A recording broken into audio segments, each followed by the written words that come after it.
The Panthers making two straight runs to the Stanley Cup final give them one advantage is being more in game shape going into a new season.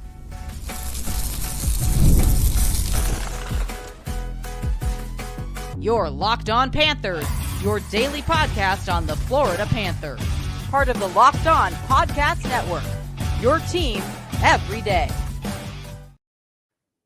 And welcome into this edition of the Locked On Florida Panthers podcast, part of the Locked On Podcast Network, your team every day. Thank you for making the Locked On Florida Panthers podcast your first listen of the day. I'm Armando Velez from the Hockey News. You can follow me on X at MondoMan12, follow the show account on X and Instagram at @LO_FLA Panthers. And shout out to the everydayers who come back here and get your daily Florida Panthers fix. Today's episode is brought to you by FanDuel. Now through September 22nd, all FanDuel customers can bet up to $5 and get up to a 3-week free trial of NFL Sunday Ticket with your purchase. Make sure to go to FanDuel.com to get started. So, Panther fans, once again back here on the show for part 2 of discussing everything that we heard from Media Day and our takeaways here from what the players said today. If you missed the part 1 of this of our takeaways from Media Day, it's already uploaded on the YouTube. We discussed what Paul Maurice, Sergei Bobrovsky, and Matthew Tkachuk had to say during Media Day on Wednesday. But today we are going to discuss what Nate Schmidt, Sam Reinhart, and Aleksander Barkov had to say for yesterday during their media availabilities for them coming into a new season. But we are going to start off with Aleksander Barkov, El Capitan, here for the Cats. And really, I mean, at the start of the show, I mean, I said, okay, making two straight runs to the Stanley Cup final, it gets them into more of their game shape for the Panthers. That's something that Aleksander Barkov really emphasized throughout his media availability for the Panthers. But it's also going to be the questions of how much can your body take versus all the mileage on. And I mean, this is something that we even spoke about the Tampa Bay Lightning when they were going through their back-to-back runs to the Stanley Cup final and making 3 in the row of how much of it mentally can you get through when you get hit more often than you have, and it's taking its toll on your body and what you're able to get through past that. And really, this is a group, like we spoke about in part 1, about setting the culture, about what we said about Paul Maurice, about the guys loving each other once again here. That we spoke about in part 1. But Aleksander Barkov came out with the jersey, the new Fanatics jersey too. Some of the things that they do throughout Media Day is their radio promos, what they're going to be doing as far as what's going to be shown on the Jumbotron throughout games, interviews with FloridaPanthers.com, the local radio affiliates, everything. So these guys have had their hands full every single Media Day, and it's just like going from one station to the next, and obviously their questions going to the local media of outside reporters too, for who cover this team too. But for Barkov, he, just like the other guys, of talking about the Stanley Cup victory, not changing him as a person, but proud of the achievement. But Barkov spoke about really how he only really spent a whole week here and was able to get away. I mean, the fact that you win the Stanley Cup, you celebrate here, and then you kind of get away from the region and the people that you see on the day-to-day, and just go back to being you and being around the loved ones there for it. And also spoke about the dream and asked himself whether it's true or not. And then reminding him of himself, like, wow, I'm a Stanley Cup champion. And it makes his days so much better when he's just thinking about it, just the disbelief and for him. But also, once again, spoke about the extension of the lease for the Panthers here after winning the Cup. And it's just great. Spoke about just what the fans bring to games and how much they help, and how much more fun it is going to games. And I mean, we talk about it all the time about just what him Aaron Ekblad have gone through, of just a lot of losing the attendance, and even speaking about it with Jacob Winans on Winans Wednesday about the commission having the vote for about keeping the Panthers around. It was a 5-3 vote, so they barely got the vote in to just keep them around too. So but from 5-3 to unanimous, I mean, my goodness, has and Sasha Barkov is really mostly at the forefront of that, just being that face for this franchise, for all those years, and even becoming captain at 23 years old, and then just the maturity not only in his body but how he speaks to people, how he leads the team. We talk about the whole uh do it from your play instead of talking about it. Don't talk about it, be about it too. And that's really what Barkov is as a human being and as a hockey player too, for when he steps on that and leads the charge for this team. Also, for him, he spoke about how the mindset stays the same, and how we can only think of the next day or the practice and everything. The Panthers, it's like cooking something. You have all of the ingredients together. You just have to put it all together and actually cook it to actually make something delicious for that. And the Panthers were able to accomplish that in the Stanley Cup victory for them. It's just about putting those pieces together and adding new. It's like trying to experiment with like a new spice for this team. You're adding in another one and seeing if it tastes as good. I just came up with that on the fly, but I hope you guys knew what I meant by that. But also spoke about really how excited he is to go back to Tampere, Finland, and how much that place meant to him when he went back for his day with the cup. The whole Barkov city, having the three teammates in Nico Mikkola, Anton Lundell, Eetu Luostarinen there, Tumo Ruutu, meeting with the president and everything, and also really about uh, just the city itself, Tampere, because although he is the first Finnish captain to ever hoist the Stanley Cup, there's another player from Tampere specifically, Ville Nieminen, who's won the Stanley Cup and also got to share his day with the cup with Sasha Barkov there. And Barkov spoke about how much it meant to him, and just representing it, and also the excitement of. He was asked about the global series and spoke about how it was going to be special, but then in another question, he voluntarily mentioned again the global series about just going back. So you just know, and just someone who's also covered him and also followed him since the day he was drafted, just like a lot of you. I'm sure a lot of you guys will have a smile on your faces when you see Barkov take the ice on November 1st and 2nd from Tampere, Finland, on just new added addition to his resume on being a Stanley Cup champion there. And also for him, just marketing the Florida Panthers. I mean, you think about for fans in Europe, possibly for them, it's not said fan bases, but a lot of them, when they cheer for players here in the NHL, you're getting a mix of jerseys. I mean, you also see that in the National Football League with the NFL doing its games in London.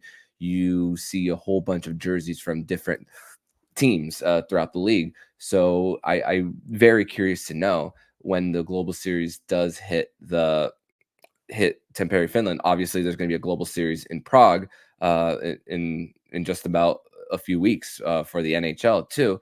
I'm really interested to see, even in that, the mix of Florida Panthers jerseys that are gonna be in the crowd now that these last 3 years, President's Trophy, trip to the Stanley Cup Finals and 8th seed, and then finally winning it. The Panthers as a brand are more spread than just South Florida too. Obviously, there's still a lot of work in growing the game of just creating not only Panther fans but hockey fans, but for the people over there who already know the game, live in a cold weather climate, but now get a lot of their fair share of Panther games because Aleksander Barkov is such a big face over there. I just really wonder what the not the turnout of the game. It's going to be packed there's no question about that. But just really how spread out the jerseys are going to be like versus what they were the last time the Florida Panthers went there when they faced against the Winnipeg Jets. I'm gonna look at the video then, and then later on we're gonna compare it to what we're going to see later in the first week of November too. So that's really the most exciting thing for that I'm looking forward to for Sasha Barkov going into this season. Also, once again, October 8th, banner raising night will be 12 seasons with the Panthers for Aleksander Barkov, passing Stephen Weiss for most seasons in a Panthers uniform. But coming up in segment number 2, we were going to discuss what Sam Reinhart had to say about winning the Stanley Cup and his contract extension. What boxes did he check prior to signing it? We're going to discuss that more next here on the Locked On Florida Panthers podcast. Today's episode is brought to you by Gametime.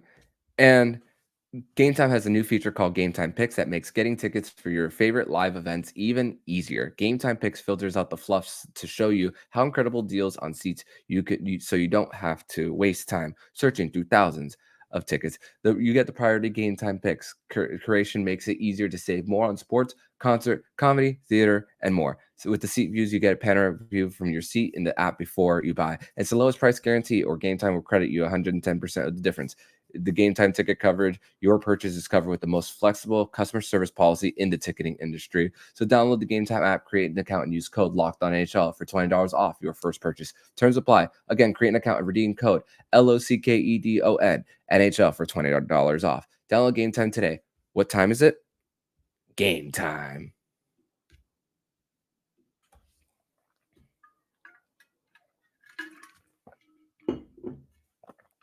And I'd like to thank you guys once again for making the Locked On Florida Panthers podcast your first listen of the day here on a Thursday, part 2 of our Media Day takeaways. And once again, if you haven't listened to part 1 yet, where we discuss Paul Maurice, Sergei Bobrovsky, and Matthew Tkachuk, make sure to check that out on the YouTube and podcast feed. But going into this segment, discussing Sam Reinhart and coming into this one, obviously a big season from him, 57 goals for him, and for Sam, the he's never going to put out there obviously that the relationship is bad between him and the team. And also that was a worry that we had at first when he was first traded here, and the Panthers had his RFA rights, and it took a long time for that extension to get done, the 3-year extension at just north of 6.1.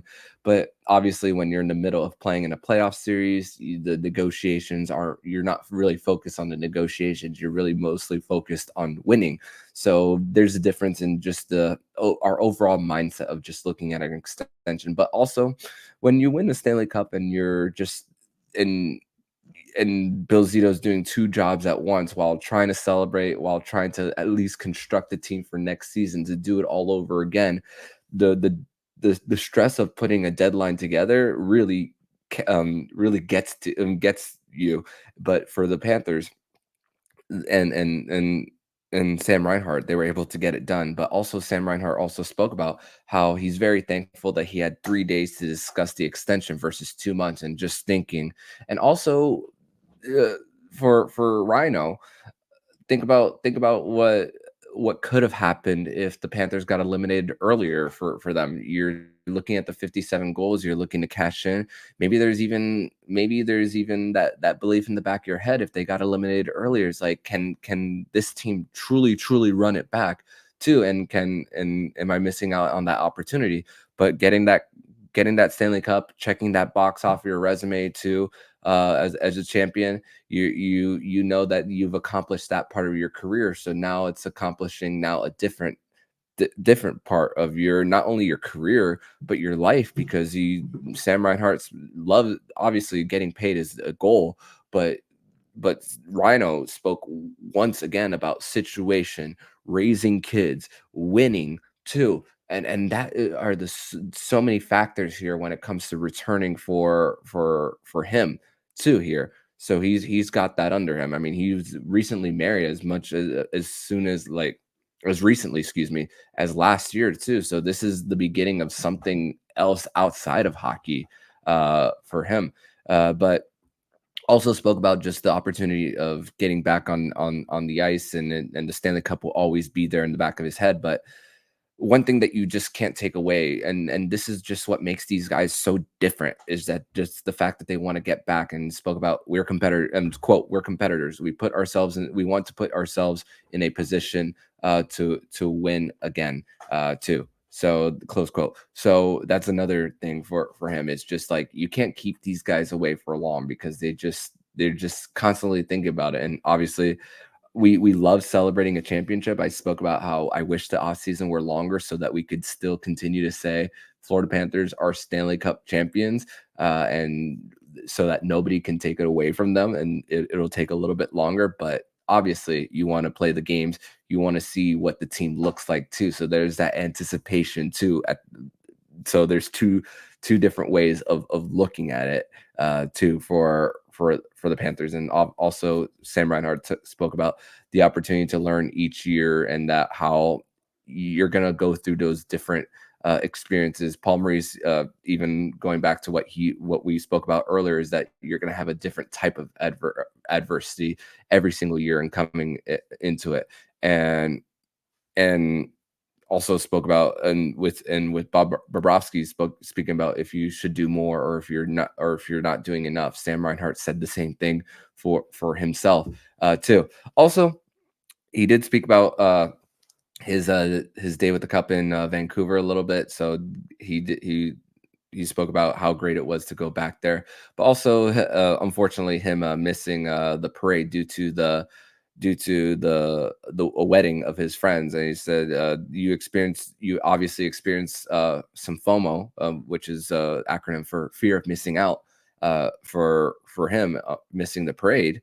But he knows that he made the right decision too, because that's you got to sometimes separate work from life in the case of Sam Reinhart there. But hey, this is what I think about. You just got to do it again, right? It ain't easy, but hey, just do it again. The chances of a wedding falling on a parade once again are very low. I'd be very surprised if that's the case. But hey, if you do it again, then you really get to celebrate a parade. So hey, if that isn't motivation to do it again, hey, look. So I'm cheering for Sam Reinhart personally, that he gets to have a parade, and he'll get to actually experience it though too.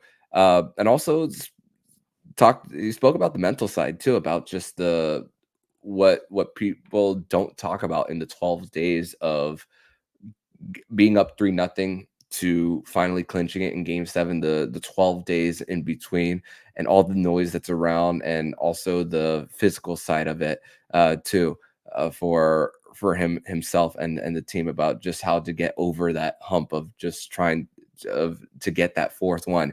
And obviously it's cliche about the final game being that last one. We even spoke about it in the Tampa series, that final game is the hardest one. And the fact that the Panthers accomplished that in the final stage, where there was also a lot of noise too, it just goes to show how mentally strong this group is, and also how proud he was to see the name Reinhart on the cup too, because his dad had made a Stanley Cup final. His sibling was in the league too, but he's the first Reinhart to also get his name on the Stanley Cup, and that is family legacy right there too.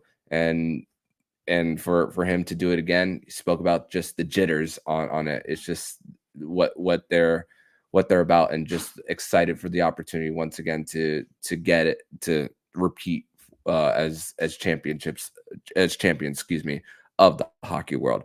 But coming up in the third and final segment, we are going to wrap it up with a newcomer for the Florida Panthers, someone that we've been extremely excited about all throughout the offseason. We're going to discuss that all next here on the Locked On Florida Panthers podcast. Today's episode is brought to you by FanDuel. And And you heard us talk a lot about FanDuel, America's #1 sportsbook. Well, we have something a little different for you. Now through September 22nd, all FanDuel customers can bet $5 and get a 3-week free trial of NFL Sunday Ticket from YouTube and YouTube TV. Then with a FanDuel TV base plan, you'll be able to watch every regular season Sunday afternoon out-of-market game. All you need is a Google account and a current form of payment. You can cancel anytime. So to do that, you just have to visit FanDuel.com to download America's #1 sportsbook. Third and final segment here on this edition of the Locked On Florida Panthers podcast, part 2 of our media day takeaways here on the show, discussing the newcomer Nate Schmidt for the Florida Panthers, someone that we were very excited about.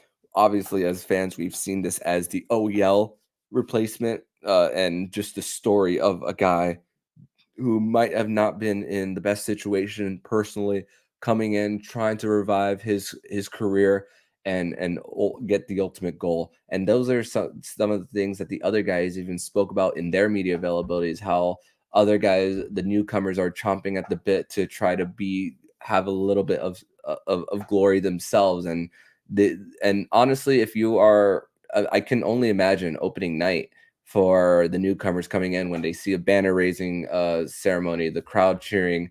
I can only imagine what will go through the minds of those players when that happens. Like, oh, we see how tight knit a group these guys are. I want to be not only part of the tight knit group, but part of once again creating a a championship winning team and being a part of it. And also, like we spoke about in the very first segment of part 1 about the culture over systems that Paul Maurice spoke about. Nate Schmidt is really hit as an for his identity, for being someone who's really outspoken, for himself too, and just super excited. That's the kind of energy you want in someone. For Nate Schmidt, speaking about his short time in Florida, spoke about just getting acclimated. He joked around saying how he's worried about the top of his head with how hot it is. Hey, I know for Sacha Barkov's media availability, we didn't get to see the new hat that he's going to sport due to him going around and trying the new Fanatics jersey. So eventually we'll see what type of hat Sacha Barkov will be sporting this season, but maybe he'll give some recommendations to Nate Schmidt on what kind of hat he could wear for the top of his head, and just to get acclimated to like the humidity and everything. But also, Nate Schmidt is able to take a little bit of a step back as much as he's excited for it.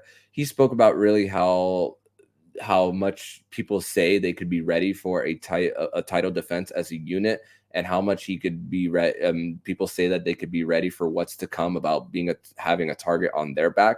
He says you could say it, but you never really know until you're actually in this situation. So it gives a little solace for him. But and also the intense Paul Maurice training camps. The fact that he's coming in, getting that having already a training camp under his belt with Paul Maurice. He's got to do that again just with a new group. And also Paul Maurice did speak about how the systems aren't necessarily the same due to the personnel that they had in Winnipeg versus here. So it's not just a whole carbon copy of everything from Winnipeg to here. So you also got to meet players where they are too, instead of trying to change everything about them too, just about working to the players' strength. And also, when it comes to the day by day, Nate Schmidt also spoke about how you get through the hard, so that when you do get a game 7, you know what to do in that situation. And obviously, a lot of us think of the clinching goal that Sam Reinhart had on Stuart Skinner, where Dmitry Kulikov, the position he's in to get the puck out of the crease, and then the Panthers going out in transition on getting that goal. And it's just really about continuously building the habits to get yourself in the position, so you know that you have the support of your teammate around, and you know where they're going to be on the ice. And for also his free agent process, talking about how it was a quick decision on his part, hitting the reset button, and also just continuing to I know he spoke about how he knows he wants to win, but learning how to have fun playing the game of hockey again. For him, it spoke about players, how they're their harshest critics, and that how he just wants to jump on board for him, and that they're you for players that in itself, winning or losing, that is what someone like him could really take away from all this, is just the joy of learning, of playing a kid's game. These guys are grown adults playing a kid's game, and that's just a constant reminder of what they're on this earth to do, but not just to entertain us, but to accomplish something even bigger for themselves too.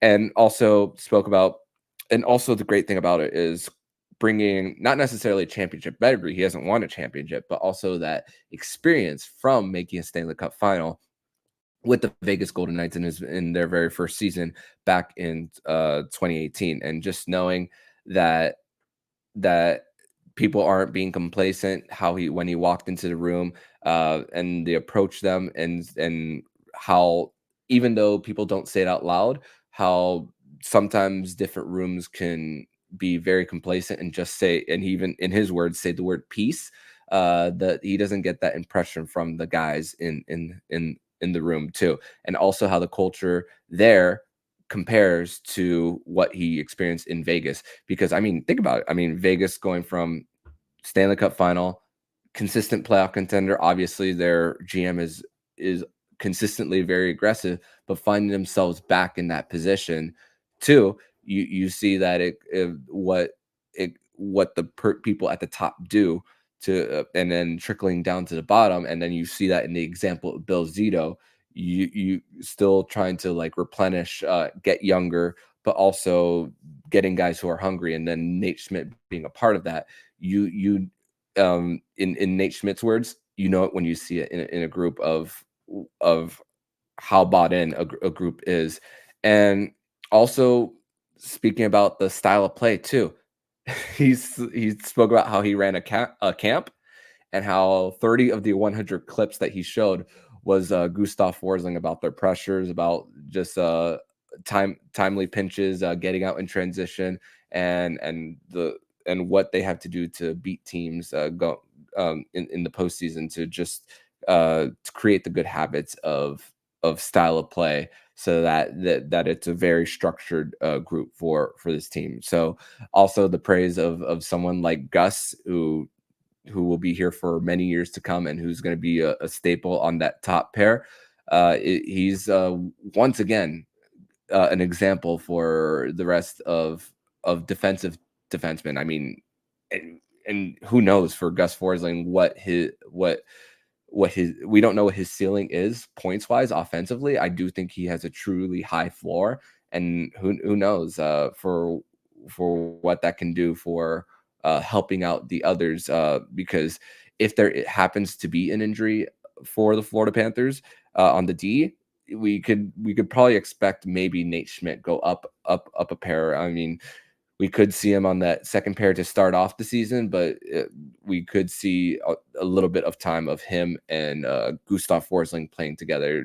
Highly unlikely if the team is fully healthy, but also the fact that he's watched clips, studied him, and it's truly going to help whether he is with him or not too for him. So that is definitely it also goes to show we see these guys every day play the game of hockey, but it just goes to show what other guys outside the organization look as these guys are models of their play.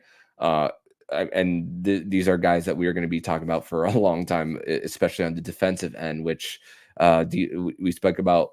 Defense wins championships, Barkov and what he does in his 200-foot game, and then Gustav Forsling with his skating, gap control, for puck support for his other D, if the opposition is getting on the forecheck. So definitely something that is definitely modeled, and Nate Schmidt definitely looks at that to model his game after. He's not exactly the same as an OEL too in his style, but for him, something that we spoke about a few weeks ago is just being able to be defensively sound, more blocks per game that OEL had, and that's really the Panthers' bread and butter in their pressure and suppressing shots, keeping them to the outside too, and just being that active stick to not even give them a chance on their cycle game too, and even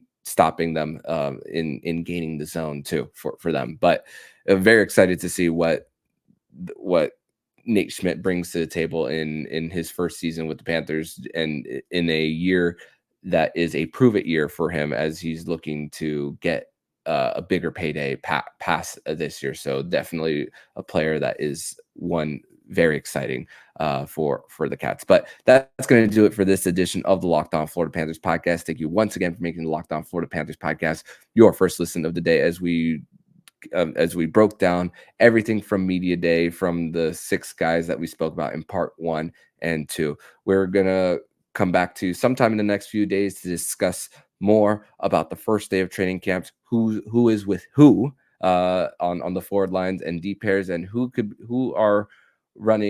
be running the Panthers power play if they choose to run special teams in the first day of camp. Usually that's something that stays for the later in camp, but maybe we might be surprised. So we will bring that to you more here on the Locked On Florida Panthers podcast. But in the meantime, if you like what you're hearing, please subscribe to the podcast to be notified every single time the Locked On Florida Panthers podcast jumps into your podcast feed. Don't forget to also subscribe to the other shows in the Locked On NHL network, including Locked On NHL, Locked On Fantasy Hockey, Flip Livingstone and Steel Roden, and Locked On NHL Prospects. Thank you once again for making the Locked On Florida Panthers podcast your first listen of the day. So I'm Armando Velez, signing off. And you've been listening to Locked On Florida Panthers podcast, part of the Locked On Podcast Network, where it's your team every day.